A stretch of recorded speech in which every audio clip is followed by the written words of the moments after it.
주를 기쁘시게 할 것이 무엇인가 시험하여 보라라는 주제로 함께 나누겠습니다. 교도하실게요. 제가 먼저 읽겠습니다. 너희도 정녕 이것을 알거니와 음행하는 자나 더러운 자나 탐하는 자 곧 우상 숭배자는 다 그리스도와 하나님의 나라에서 기업을 얻지 못하리니.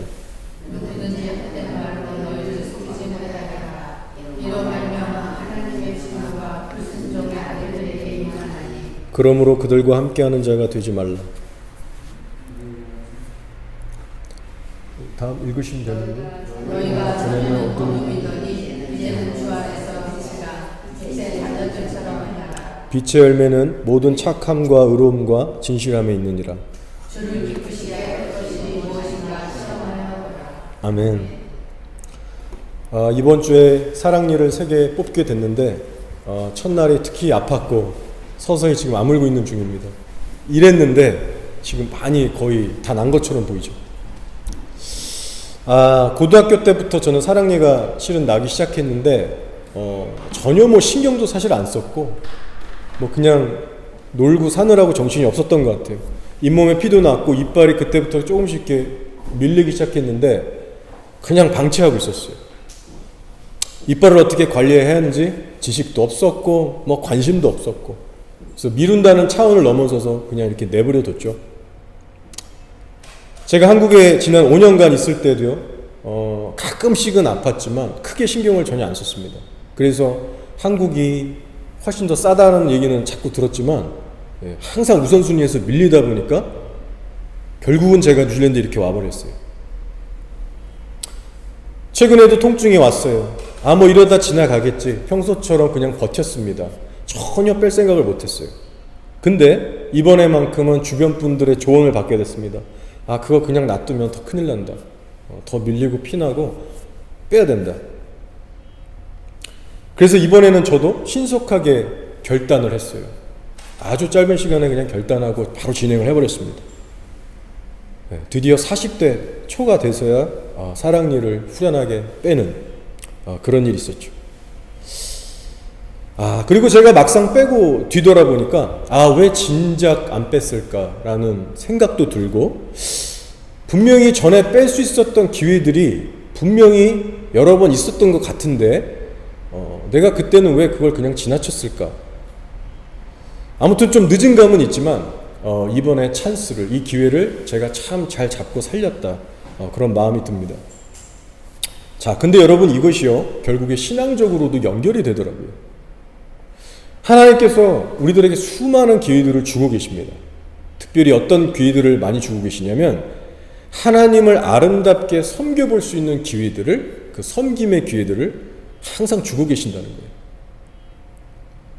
여러분에게도 이미 여태까지 많은 기회들을 주셨을 것이고 아마 앞으로도 많은 기회들을 주실 것 같습니다. 예를 들어 어려운 이웃을 돌보거나 섬길 수 있는 기회도 주시고, 전도할 수 있는 기회도 주시고, 교회에서 필요로 하는 어떤 봉사들을 섬길 수 있는 기회들도 주시죠. 그러나 성도 입장, 우리의 입장에서 보면요, 때로는 그것이 귀찮고 어렵고 부담스럽고 피하고 싶은 일일 경우가 상당히 많을 수 있습니다. 그런데 여러분, 결국 지혜로운 성도는 어떤 성도일까요? 그러한 기회들을 감사하고 소중히 여기면서 인내의 마음으로 순종할 수 있는 성도입니다. 제가 사랑니를 빼고 나니까요, 당분간 큰 소리를 낼 수가 없게 됐습니다. 이번 주 목요일에 노숙자 찬양 연습 모임이 있어서 가긴 갔어요. 그때는 지금보다 더 부은 상태였는데 괜찮겠지 하고 한두 곡 크게 부르는데 잇몸이 이제 압박이 오면서 이게 막 벌어질 것 같은 느낌이 오는 거예요. 통증도 오고. 그래서 제가 작은 소리로 하기 시작했는데 이게 의식이 한번 딱 거기 쏠리니까 기도도 하는 둥 마는 둥, 찬양도 잘 못하겠고, 그냥 애들만 막 하고 저는 가운데서 그냥 이렇게 조용히 있다 왔습니다. 집중력이 확 떨어지는 거예요. 결국 이번 주 우리 교회 금요기도에도 제가 여기서 소리내서 인도할 수가 없기 때문에 고심 끝에 이제 각자 처소에서 하기로 했고요. 노숙자 설교 오늘도 제가 무리하면 안 될 것 같아서 다른 멤버에게 맡기기까지 했습니다. 지금은 많이 나아졌지만 뭐 화요일 이런 평일에 주중에 나가는 전도도 나갈 수가 없었죠. 퉁퉁 붓고 말을 못하니까. 그러니 지금 뭐 쉴 거를 다 쉰 거예요. 그래서 제 마음 한구석에는 하나님께 죄송한 마음이 있습니다. 물론 사람이 아플 땐 좀 쉬는 것도 맞지만은 다 못하니까 너무나 이게 아쉽고 갈등도 되고, 아니야 내가 이럴 때일수록 더 해야 되나? 그런 고민도 막 해보고. 그러는 가운데 한 가지 제 마음속으로 다시 한번 귀하게 깨닫게 된 교훈이 있어요. 그것이 뭐냐면, 주님의 일은, 바로 주님의 일은 내가 원하는 때에 내가 원한다고 해서 꼭 할 수 있는 것은 아니구나. 다 때가 있는 것이구나. 이 생각에 다시 한번 마음속에 깨달아지게 됐습니다. 제가 집에서 나름 쉬고 있는데요, 기도가 잘 안 되더라고요. 통증 있고 불편하니까. 거기에 신경이 쓰이는 거예요. 정신력도 평소보다 떨어지고. 여러분, 그래서 제가 생각하기에는 이것이 진리고 현실이죠. 섬기는 것은 몸이 건강할 때 해야 안팎으로 주의를 할 수가 있고, 기도도 그렇고 여러 면에서 그것이 가능한 겁니다. 몸이 아프면 해롱해롱되고 여러 면에서 이것이 잘 되지 않는 거예요. 그렇게 이번 기간을 통해서 제가 나름 마음가짐을 새롭게 결단하는 시간이 됐습니다. 그래, 섬김의 기회가 주어졌을 때 죽도록 충성해보자. 그 기회를 살려보자. 훗날에 무슨 연고로든 내가 전혀 섬길 수 없는 상황이 올 수 있는데, 그때 가서 미련과 후회가 남지 않도록 오늘 주어진 일에 정말 최선을 다하자. 여러분, 그거 아세요? 회개와 섬김에는 공통점이 있습니다. 하나님 앞에 우리가 죄를 회개하는 것과 하나님의 일, 즉 섬김에는 공통점이 있어요. 그 공통점은 무엇이냐? 바로 내 쪽에서 내가 원하는 때에 내 뜻대로 할 수 있는 게 아니라는 점입니다. 회개란 것도 하나님 쪽에서 은혜를 주시고 이끌어 주셔야지만 죄가 죄로 깊이 깨달아져서 하나님 앞에 정말로 회개할 수 있는 것이지, 인간적인 의지와 노력만으로는 안 됩니다. 옆에서 사람이 도와줘도 안 돼요. 그리고 주의 일이라는 것도 주님이 성령으로 감동하시고 이끄시고 지도하셔야만 제대로 해나갈 수 있습니다. 아무리 내가 돈이 많고 시간이 많고 심지어 똑똑하고 건강하다고 해서 주의 일을 무조건 할 수 있는 게 아닙니다. 즉, 시켜주시는 하나님께서 일을 주시지 않고 또 함께 해주시지 않으면 그건 사람의 일밖에 되지 않는 거예요. 물론 인간 쪽에서 자기가 나서서 이것저것 해볼 수 있습니다. 그러나 말 그대로 여러분, 주의 일이 아니라 그건 사람의 일이 되는 거예요. 그 일의 시작부터가, 주일이라는 것은요, 그 일의 시작부터가 주님으로부터 부여받게 되는 것이고, 그 과정 속에서도 성령이 주의 영으로 이끄시고 관여하셔야만 주님의 인도를 따라서 할 수 있는 것이 바로 주님의 일이에요. 따라서 회개라는 것도, 주의 일을 한다는 것도 우리가 이렇게 말할 수 있습니다. 전부 이것들은 위로부터 오는 하나님의 선물이다. 자, 그러면 여기 한 가지 중요한 것이 더 있습니다. 뭐냐면, 하나님이 주시는 선물에는 엄연히 때라는 것이 있다는 거예요. 때라는 것이. 자, 여러분 한번 생각해 보세요. 하나님이 사람에게 선물을 주시고자 하는데 정해진 때가 없겠습니까? 예를 들어 사람이 사람한테 생일 선물을 챙겨줄 때도 그 때와 시를, 그 환경을 다 고려해서 준비하고 줍니다. 어떤 스페셜한 이벤트를 준비할 때도 그렇죠. 하물며 범사와 때와 기한을 두신 완벽하신 하나님께서는요, 더 하십니다. 그래서 하나님이 인생들에게 주신 은혜의 때도 말 그대로 때라는 것이 있습니다. 우리 인생의 어느 특별한 시점이 되면 특별한 은혜와 간섭으로 우리 삶에 찾아오세요. 그래서 여러 말씀들과 은혜들로 가르치시고 찔리게 하시고 부담 주시고 여러 다양한 방법을 통해서 하나님의 뜻을 우리에게 알게 하세요. 은혜와 함께. 그래서 우리들의 삶의 방향과 목적, 그리고 우리의 크고 작은 선택들 가운데 영향을 주고 간섭을 하기 시작하십니다. 궁극적으로 우리가 진정한 회개의 자리로 나아갈 수 있도록, 혹은 주님을 향해서 다시 한번 선한 열심의 그 자리로 회복될 수 있도록 우리를 이끄시는 거예요. 그렇게 하나님의 때에 맞춰서.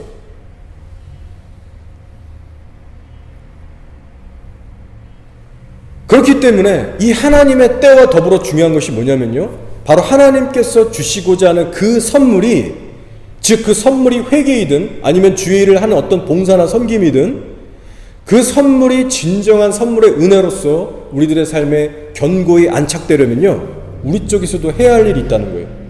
그것은 바로 순종입니다. 현재 나의 삶에 찾아오셔서 은혜를 주시며 간섭하고 있는 그 하나님의 인도하심에 대해서 우리 쪽에서도 분별과 믿음과 순종으로 그것을 꼭 붙잡아야 된다는 거예요. 그래야만 그 주시고자 손 내미신 선물이 진정한 의미에서 위의 것이 되기 시작하는 겁니다. 자, 그런 차원에서 현재 여러분의 삶을 한번 돌아보길 원해요. 하나님께서 혹시 어떤 은혜나 부담이나 감동을 여러분에게 주시면서 무언가 여러분에게 세밀하게 말씀하고 계신 부분이 있다면, 여러분만이 알 수 있는, 감지할 수 있는 그런 부분이 만약 있다면 그것이 어떤 뜻이든지 간에 꼭 붙잡고 순종해 보시기 바랍니다. 절대 그것을 놓치지 마세요. 하나님이 지금 주고 계시는 그 기회인 것입니다. 자, 이어서 오늘 5절의 말씀을 보겠습니다. 뭐라고 하시냐면, 제가 한번 다시 읽어볼게요. 너희도 정녕 이것을 알거니와 음행하는 자나 더러운 자나 탐하는 자 곧 우상 숭배자는 다 그리스도와 하나님의 나라에서 기업을 얻지 못하니라고 했습니다. 한마디로 회개하지 않고 죄 가운데 살아가고 있는 이 타락한 인간의 상태에 대해서 말씀하고 있습니다. 그리고 그들의 최후는 천국이 아니라 지옥이야 라고 말씀하고 계시죠.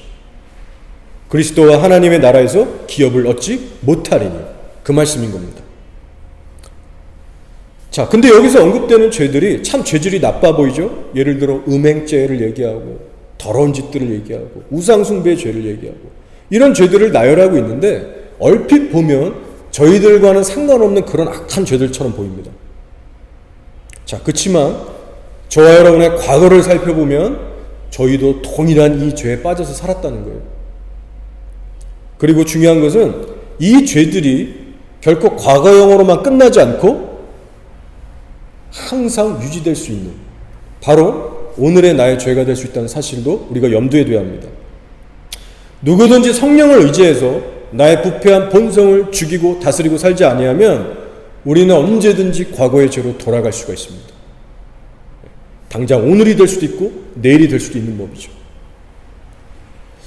믿음 없는 세상 사람들과 똑같이 우리도 예수님보다 돈을 더 추구하고 붙잡고 살 수 있고요, 세상적인 어떤 안락과 쾌락과 성공을 예수님 위에 두면서 그렇게 우리 살아갈 수 있습니다. 그래서 영적으로 보면 이것이 바로 만문을 숭배하는 음행죄요, 탐심, 곧 우상 숭배의 죄인 거예요. 자, 그리고 이어지는 말씀 6절을 보겠습니다. 누구든지 헛된 말로 너희를 속이지 못하게 하라. 이로 말미암아 하나님의 진노가 불순종의 아들들에게 임하나니라고 했어요. 확고한 말씀입니다. 자기 자신을 우상 삼아 사는 자들의 말로는 지옥이다. 하나님의 진노의 심판을 결코 피할 수 없다. 그런 확고한 말씀이 되겠습니다. 그리고 후에 결론적으로 주시는 말씀이 뭐냐면 7절인데 뭐라고 하십니까? 그러므로 그들과 함께하는 자가 되지 말아라. 자, 여러분, 사람이 진심으로 회개하게 될 때 어떤 일이 벌어지는지 아십니까? 이것을 여러분 모두가 경험적으로 아셔야만 합니다. 뭘까요? 회심 후에 나타나는 분명한 증거 중에 하나가 뭐냐면 그것은 바로 하나님이 보시기에 올바르지 않은 인간관계를 정리하고 잘라버리는 일이 그 회심한 사람에게 나타난다는 거예요. 성경적인 표현으로는 악인들과의 관계를 끊는다 식으로 표현이 되고 있습니다. 여러분의 삶에도 그런 열매가 있으시죠? 성경이 우리에게 분명히 얘기하는 것은 죄 가운데 사는 자들과 함께 어울리는 자가 되지 말라고 하세요. 이건 사람 자체를 미워라는 말씀은 아닙니다. 그러나 세상적으로 어울렸던 모든 잘못된 만남을 이제 정리해라. 뒤돌아서라. 왜냐? 이제 내 삶의 주인이 거룩하신 예수님이 되었기 때문에. 한때는 여러분의 곁에도 세상적으로 참 재밌고 잘 나갈 수 있는, 혹은 죽이 잘 맞는 그런 친구들이 한두 명쯤은 다 있으셨을 겁니다. 저도 있었어요. 그러나 여러분, 현재는 어떻습니까? 여전히 그들 만나서 예전처럼 신나게 재밌게 대화하고 관계할 수 있나요? 우리가 물론 전도의 목적을 위해서, 때로 섬기기 위해서 먼저 다가가 손 내밀 때 필요합니다. 사랑으로, 인내로 다가갈 때가 있어요. 그렇지만 더 이상 예전처럼 똑같은 방식으로 어울릴 수는 없는 겁니다. 저도 뒤돌아보면 한 명, 두 명씩 친구들이 다 멀어지게 됐어요. 세상적으로 정말 친했던 친구들 한 명, 두 명씩 다 뜨문뜨문해지고, 어느 순간 주변에 아무도 남아있지 않았습니다.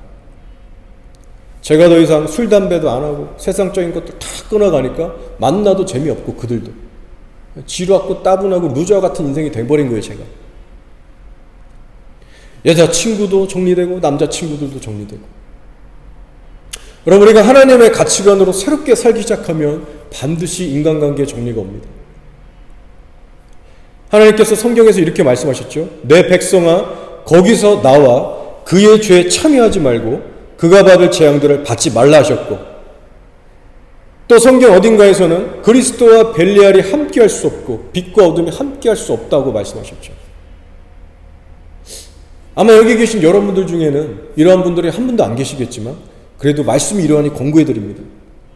여러분, 앞으로도 인간관계에 있어서 항상 주의하시기 바랍니다. 내가 선한 영향을 주지 못하면서 되려 악한 영향만 받고 있다면, 그래서 아직까지도 끊지 못하는 나쁜 습관들에 여전히 내가 매이고 얽매이고 있다면 우리는 과감히 정리해야만 합니다. 자, 디모데후서 2장 22절 말씀이에요. 또한 너는 청년의 정욕을 피하고 주를 깨끗한 마음으로 부르는 자들과 함께 의와 믿음과 사랑과 화평을 따르라 하셨어요. 회심 전에는 내가 원하는 사람들만 만났고 내 기준에 맞는 사람들만 만났고 세상적으로 통하는 어떤 공통 분모가 있어야 만났는데, 이제 신앙을 갖게 된 후부터는 사람이 어떻게 달라지나요? 이제는 예수님을 사랑하고 경외하는 성도들에게 마음이 끌리기 시작해요. 아, 나 저 친구랑 사귀고 싶다. 저 집사님이랑 가깝게 지내고 싶다. 아, 함께 만나서 신앙 얘기도 좀 깊게 터놓고 같이 기도하고 울고 웃을 수 있는 신앙의 지체들을 내가 사귀고 싶다. 이런 전혀 없던 마음이 생기는 거예요. 이것이 그 회심의 증거 중에 하나입니다. 성도들과 함께 이렇게 나와서 예배드리고 교제하는 섬김의 현장을 사모하게 되는 거예요. 따라서 과거의 인간관계와 비교했을 때 현재 180도 완전히 다르게 형성된 새로운 인간관계가 내 주변에서 시작되기 시작합니다. 이것이 현재 여러분의 삶에 이루어지고 있는 간증이십니까? 여러분의 인간관계는 어떻게 지금 진행되고 있습니까? 자, 그런데 이 땅의 이민교회들 안을 들여다보면요, 예수님을 믿는다라고 하면서 교회도 나오긴 나옵니다. 그런데 정작 하나님을 예배하고 섬기는 일에는 그닥 열정이 보이지 않는 그런 교인들이 많아요. 교회에서 보이는 모습은 항상 왠지 모르게 기운이 없어 보이고 기분이 울적해 보이고 뭔가 적극적이지도 않아요. 말씀을 듣는 태도에 대해서도 그렇고 간절함과 궁금함도 없고 기도하는 자리에서도 입을 다물고 있고 신앙생활이라는 것 자체가 소극적으로 보입니다. 영적으로 살아있는 것인지 죽어있는 것인지 알 수가 없어요. 그런데요, 반대로 세상의 친구들하고 만나서 세상 일에 대해서 얘기할 때는 급 신이 나고 흥이 나고 분위기가 확 바뀌는 사람들이 있어요. 교회에서는 조용하고 다 죽어갔던 모습을 보였던 사람이 세상 사람들 앞에서는 죽이 맞고 너무나도 시간 가는 줄 모르게 그렇게 시간을 보내는 거예요. 여러분, 이런 사람들은요, 정말 진지하게 자기의 신앙을 점검할 필요가 있습니다. 내가 어떤 사람을 만나서 무슨 얘기를 할 때 내 귓가가 가장 예민하게 반항하고 열리는가? 내가 어디에 마음을 빼앗기는가? 내가 어떤 인간관계를 통해서 삶의 기쁨과 위로와 소망을 얻고 있는가? 여러분 이 부분을 반드시 살펴보셔야 됩니다. 여러분 내가 정말 회심해서 올바른 영적인 길을 걸어가고 있냐 아니냐는요, 지금 내가 어떤 사람들과 만나서 함께 울고 웃고 있는지, 인간관계를 통해서 반드시 나의 영적 상태가 드러나는 부분이 있습니다. 이런 차원에서 여러분이 지금 가깝게 지내시는 사람들은 어떤 사람들인가? 주님의 사람들인가? 아니면 세상의 가치관으로 가득 찬 사람들인가? 반드시 점검하셔야 됩니다. 자, 이와 더불어서 하나님께서 우리 성도들의 삶에 행하시는 또 하나의 한 가지 귀한 일이 있습니다. 그것이 뭐냐면요, 각 시즌마다 믿음의 지체들을 붙여주신다는 거예요. 목적은 그 관계들을 통해서 하나님의 의를 배우게 하시고 믿음과 사랑이 자라나게 하시고 온갖 성령의 열매들을 자라나게 하기 위함입니다. 그래서 너희는 악인들과 함께하는 자가 되지 말아라, 끊어버려라, 그리고 주를 깨끗한 마음으로 부르는 자들과 함께해라, 이렇게 말씀하고 계신데, 우리 신실하신 하나님께서는요 이렇게 말만 하시는 분이 아니고 실제 이 말씀대로 우리가 살아갈 수 있도록 우리를 도우시는 분이십니다. 그래서 우리의 인간관계라는 것을 간섭하세요. 붙여주세요, 사람들을. 그 증거로 저 여러분 이렇게 만난 것도 결코 우연이 아닙니다. 제가 여러분들을 세뇌시키는 게 아니고 정말 그렇습니다.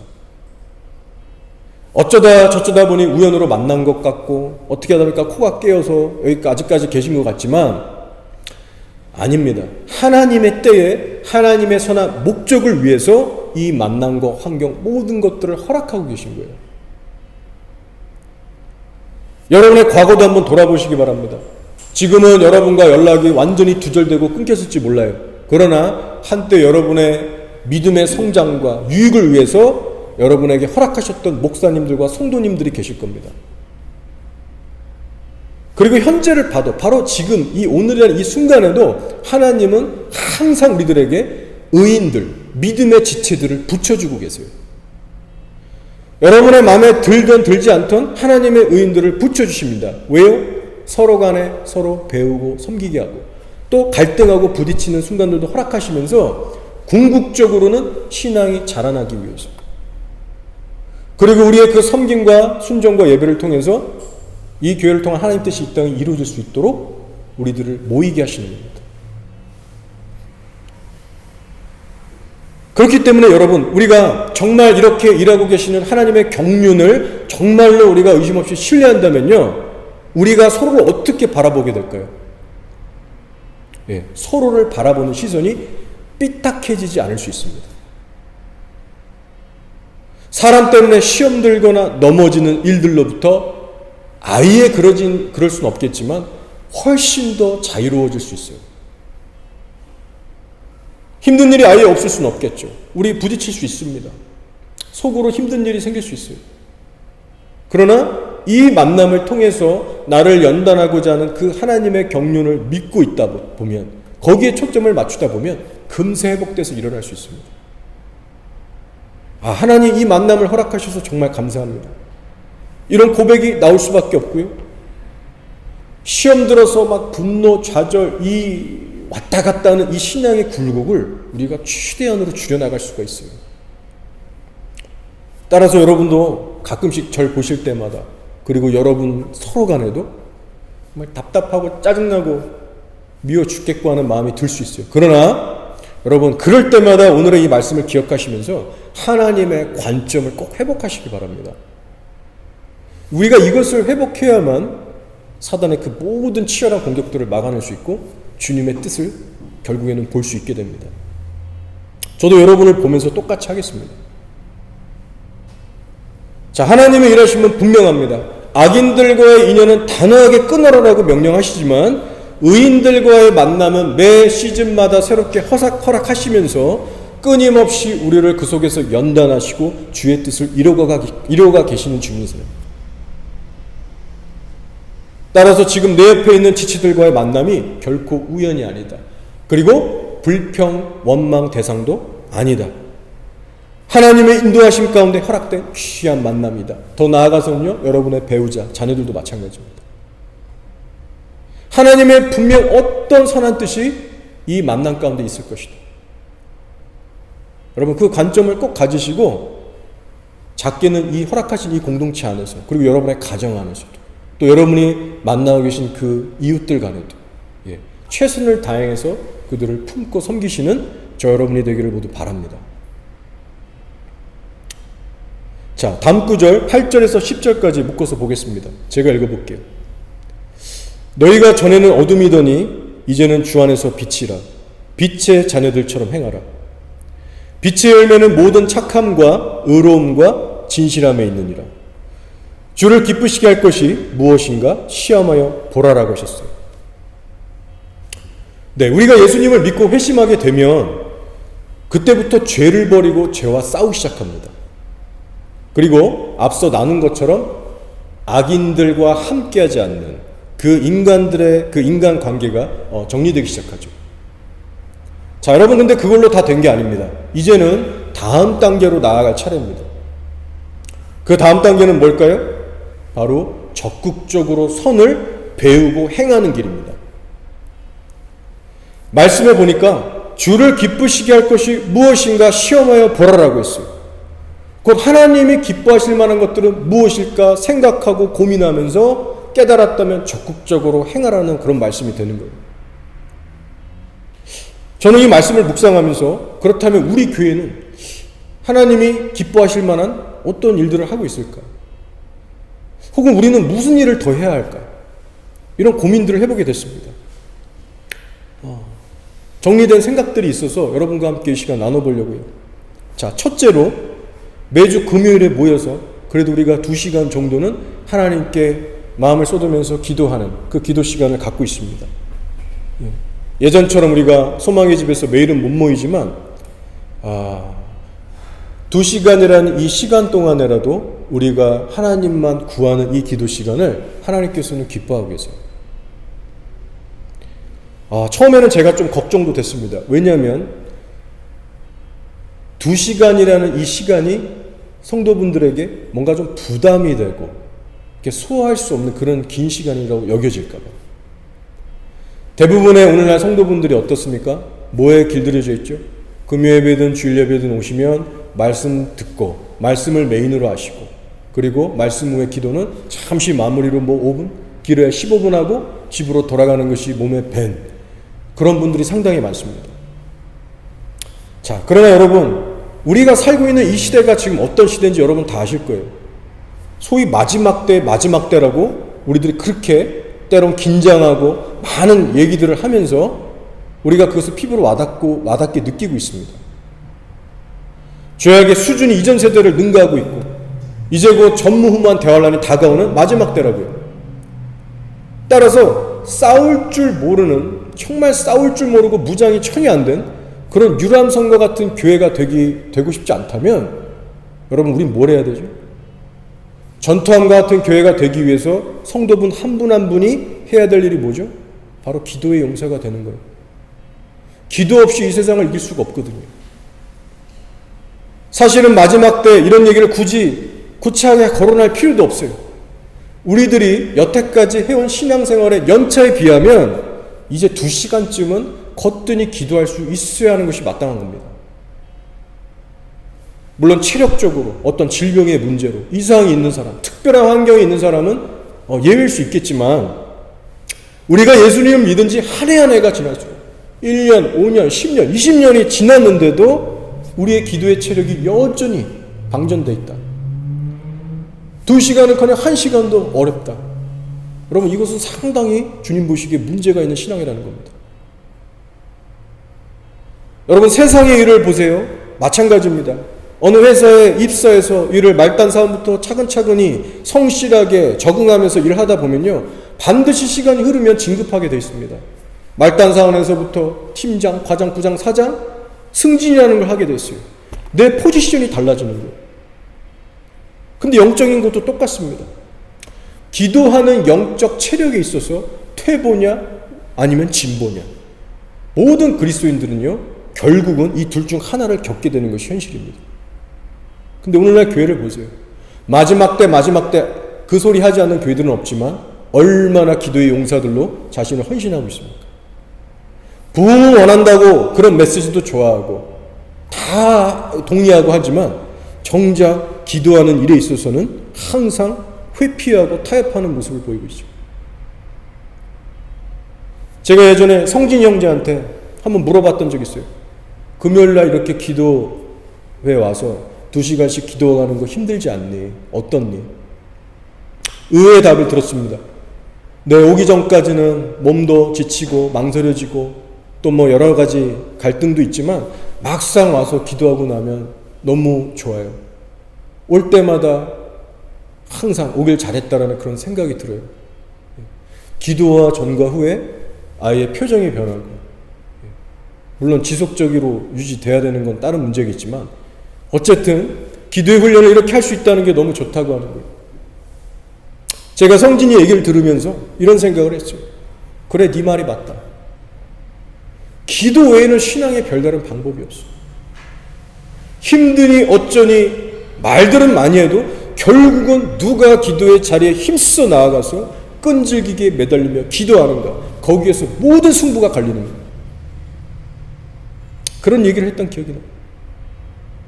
누가 하나님께 나아가서 간절하게 부르짖고 구하고 두드리느냐, 하나님은요 기도하는 자들을 눈여겨보시고 응답하시는 분이십니다. 여러분, 이런 차원에서 보실 때 우리가 기도하는 행위가 하나님 보시기에 기뻐하시는 거 맞아요. 그러나 사실은 기도하는 내 자신이야말로 엄청난 영적인 유익과 은혜를 누리게 됩니다. 나를 위한 거예요. 따라서 하나님은 뭘 기뻐하시는가? 시험해 보라. 지금 말씀하고 있는데 여러분, 무엇보다도 열심히 기도하시기 바랍니다. 교회에서 할 수 있으면 그렇게 하시고, 아니면 상황이 정 안 되면 집에서라도 열심히 기도하세요.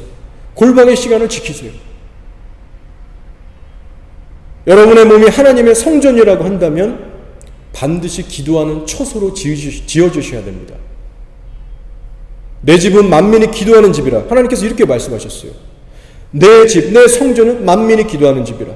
그런데 만약 성전은 성전이라고 하면서 기도의 향이 항상 꺼져 있다, 어두컴컴하게 항상 꺼져 있다, 찬양의 향기가 올라가다 말고 뜨문뜨문 올라간다, 그럼 하나님 보시기에 어떻겠습니까?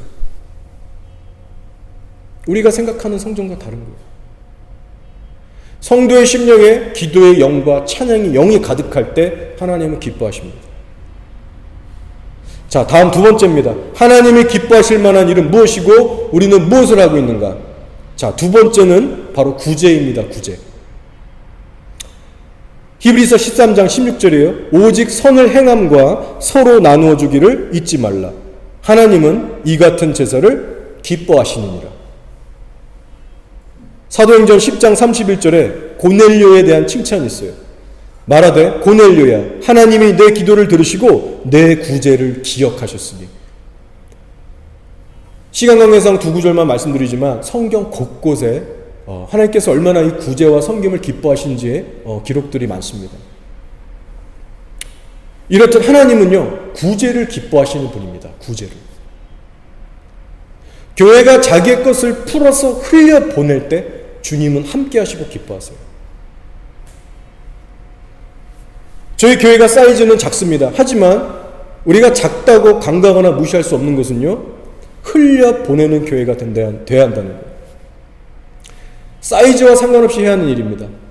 감사한 것은 하나님께서 그래도 여러 가지 우리들에게 채울 것들을 채우시면서 노숙자들, 이스라엘, 이웃들 각지에 흘려보내게 하셔서 이것이 사실 너무나 감사드려요. 여러분도 아마 공감하실 겁니다. 하나님의 은혜의 손길과 인도하시며 우리 교회와 함께하고 계십니다. 물론 그 안에는 여러분의 섬김과 헌신도 포함되어 있겠지만 모든 것을 합력해서 하나님이 이끌어가고 계시는 거예요. 어떤 훈련을 우리에게 지금 하고 계시느냐? 베푸는 자로서, 긍휼로 섬기는 자로서 우리들을 훈련하고 계시는 거예요. 잠언 3장 27절에 내 손이 선을 베풀 힘이 있거든 마땅히 받을 자에게 베풀기를 아끼지 말며라고 하셨어요. 이 자세가 여러분 교회적으로나 또 개인적으로나 우리들이 취해야 할 자세입니다. 절대 내 것만을 스스로 움켜쥐고 놓지 않는, 풀지 않는 그런 인색한 자가 되서는 안 돼요. 자, 그리고 구제와 더불어서 갖춰야 할 것 한 가지가 더 있는데 그것이 뭐냐면 은밀한 겸손입니다. 오른손이 하늘 왼손이 모르게 하는 은밀한 겸손까지 우리가 갖춰야 돼요.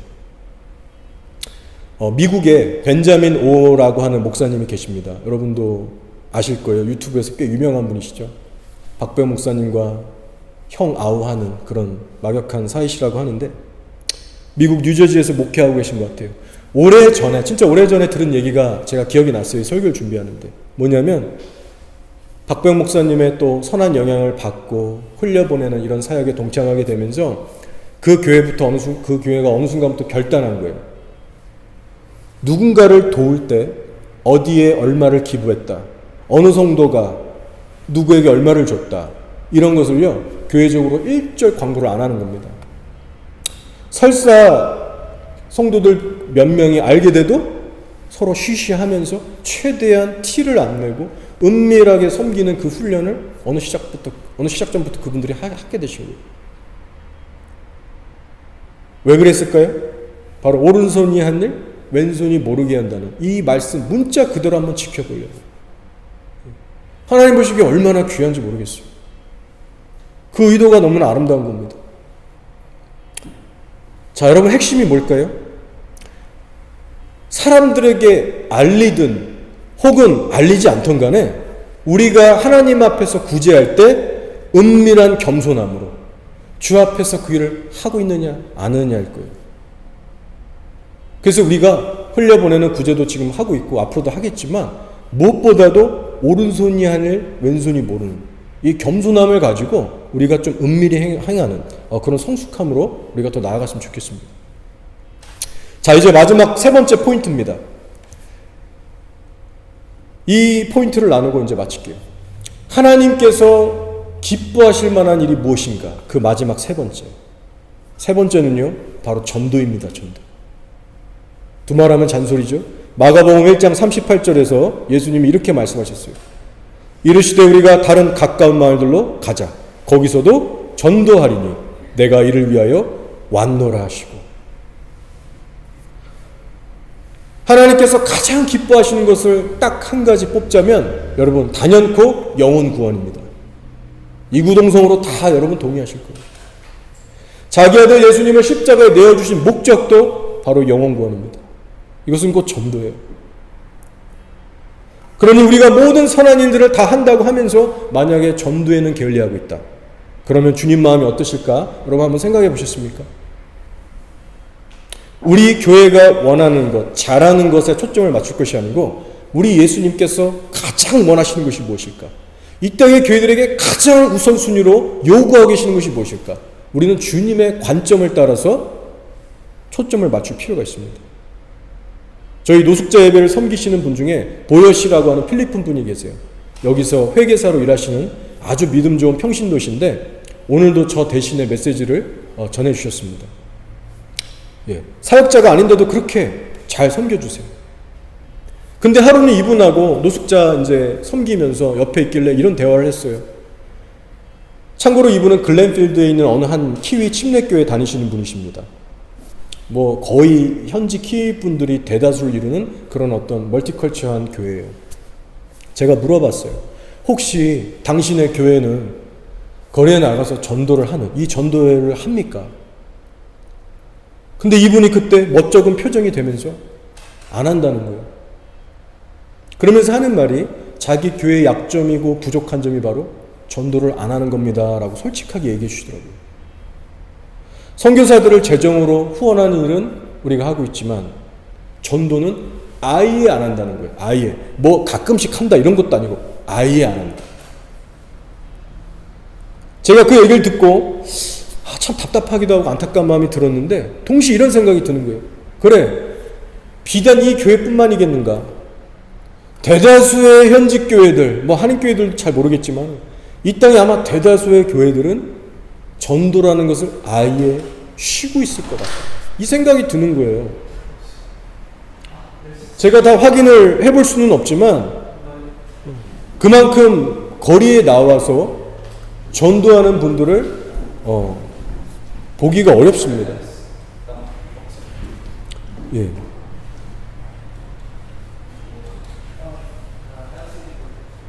자, 우리 계속 전할게요. 이런 생각이 드는 거죠. 이분도 아주 그냥 영어가 완전 잘하시는 분이고, 그 교회가 다 영어는 그냥 자기의 모국어인 현지들 투성이 그런 교회예요. 세상적으로도 아주 좋은 잡들을 갖고 계신 멀쩡하고 훌륭한 분들이에요. 근데 왜 전도를 안 할까? 왜 주님이 가장 기뻐하시는 게 전도라고 하는데 왜 그 일에 관심을 좀 더 두지 못할까? 그 많은 자원과 에너지들을 왜 거기에 쏟지 못하고 있을까? 제가 판단하는 거 아닙니다, 여러분. 오해하지 마세요. 판단하는 거 아니에요. 비교하는 것도 아니에요. 그렇지만 이 오늘 말씀을 준비하면서 이 전도에 대한 부분을 다시 한번 생각해 보게 됐습니다. 그리고 이 부르심에 대해서 우리 교회는 솔직히 어떻게 반응하고 있나? 솔직히 2주에 한 번 교회적으로 나가는 거 결코 많이 하는 거 아닙니다, 여러분. 자랑할 것도 아니에요, 어디 가서. 그치만 그럼에도 불구하고 2주에 한 번씩 그래도 순종해서 전도하려고 하시는 여러분들이 그래도 참 소중하고 아름답다라는 생각을 해보게 됐습니다. 여러분, 주님이 전도를 얼마나 기뻐하는지 여러분 아셔야 돼요. 우리가 안 되는 영어로 그래도 마음 막 결단하면서 다가가서 어떻게든 한마디 해보려고 그 전도지 주는 그 발걸음이 하나님 보시기에 얼마나 아름답고 귀한가. 하나님이 얼마나 그런 자들을 지금 더 찾고 계시는가. 자, 이사야서 52장 7절을 보시면 전도하는 자의 발걸음이 얼마나 아름다운가 이렇게 말씀하고 있습니다. 좋은 소식을 전하며 평화를 공포하며 복된 좋은 소식을 가져오며 구원을 공포하며 시온을 향하여 이르기를 내 하나님이 통치하신다 하는 자의 산을 넘는 발이 어찌 그리 아름다운가. 하나님 보시기에 어떠한 사람의 발이 아름다운가 여러분 분명하게 이렇게 나와 있어요. 기억하시기 바랍니다, 여러분. 여러분이 전도하는 모습을 하나님이 그 모습을 바라보실 때 여러분을 아름답다라고 생각하세요. 단순히 기뻐하는 정도가 아니라 여러분을 아름답다라고 칭찬해 주십니다. 정작 전도하는 내 속은 긴장도 되고 부담도 오고 민망하기도 하고 온갖 어려움이 들지 모르지만 그런 나를 아름답게 지켜보시고 감동하시는 분이 바로 예수 그리스도세요. 제가 지난 주일에는 몸이 좀 무리를 했는지 감기가 걸렸고 사실 겉보기보다 몸 상태가 많이 안 좋아서 전도를 한번 빠졌습니다. 아름다운 발이 되지 못했어요. 그래서 죄송한 마음이 하나님과 여러분에게도 있습니다. 아무튼 저 여러분 모두가 계속해서 전도에 힘을 쓰는, 그래서 하나님을 진정 기쁘시게 할 수 있는 그런 교회가 됐으면 좋겠습니다. 자, 이제 말씀을 마치겠습니다. 오늘 말씀에 빛의 열매는 어떤 것인가? 바로 모든 착함과 의로움과 진실함에 있느니라 하셨어요. 사랑하는 여러분, 그렇다면 우리들은 현재 어떤 삶의 열매들을 맺고 있나요? 어둠의 열매입니까? 아니면 빛의 열매입니까? 이렇게 교회에 와서 교회적으로 어떤 하는 사역들에 그런 것에 참여하는 그 섬김의 외 모습 속에서도 그 외에서도 여러분의 삶을 한번 점검해 보시기 바랍니다.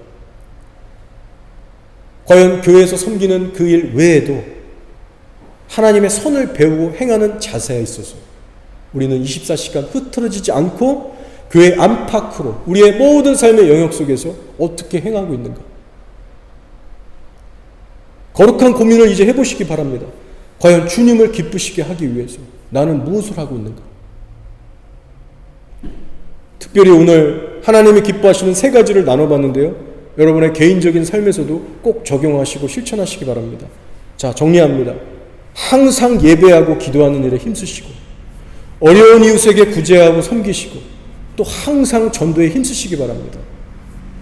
자, 그리고 이 세 가지의 공통점이 있다면 반드시 여기에는요, 나의 시간과 마음과 에너지를 쏟아 부어야 한다는 것이고요. 심지어는 재정까지도 들어가야만 이루어질 수 있는 그런 대가 지불이 요구된다는 거예요. 절대로 믿음의 고백만으로는 순종할 수 없는 영역이 바로 이 세 가지입니다. 그러나 여러분 신기하게도 이 대가 지불이라는 것이요 하나도 아깝지가 않습니다. 왜요? 하나님을 기쁘시게 하는 일보다 훨씬 더 값어치 있는 것은 없거든요. 나의 인생을 하나님을 위해 바치고 쓰는 것보다 더 고귀하고 아름답고 행복한 일은 없습니다. 예수님을 정말 만난 사람이라면 이렇게 인생에 대한 행복의 기준이 반드시 변하셨을 겁니다. 내 자신을 위해서 시간과 돈과 에너지를 쓸 때 기쁜 것보다 하나님을 위해서 나의 삶을 드리고 쓸 때, 사용할 때 여러분 비교할 수 없는 행복과 기쁨을 우리가 얻게 되는 거예요. 더군다나 우리 하나님은 어떤 분이십니까? 절대로 자신에게 헌신한 성도를 잊지 않으시고 행위책에 기록하셔서 영원한 비교할 수 없는 큰 축복과 은혜로 되갚아 주시는 분이십니다. 지금 그날이 우리에게 한 큼만큼 다가오고 있어요. 여러분 기억하시기 바랍니다. 육신의 편안함은, 육신의 기쁨은 잠시 잠깐이지만 하나님을 기쁘시게 하는 자가 얻을 몫은요 영원한 기쁨과 생명입니다. 자, 시편 127편 1절이에요. 여호와께서 집을 세우지 아니하시면 세우는 자의 수고가 헛되며 여호와께서 성을 지키지 아니하시면 파수꾼의 깨어있음이 헛되도다 하셨어요. 여러분 이것이 신앙생활에 성공하는 비결입니다. 만약 여러분이 이렇게 말씀을 통해서 하나님이 기뻐하는 것을 깨달았어요. 그러면 이제는 뭘 해야 되느냐? 주님이 기뻐하시는 그것을 이제 열심으로 심고 해나가기만 한다면 남은 여러분의 인생을 하나님께서 책임지시고 세워가실 거예요. 그리고 우리 교회도 마찬가지입니다. 하나님이 기뻐하실 만한 일들만 집중해서 해나가다 보면 이 교회 또한 하나님께서 친히 세워가시는 진리에선 튼튼한 교회가 되는 것은 시간 문제가 되는 거예요.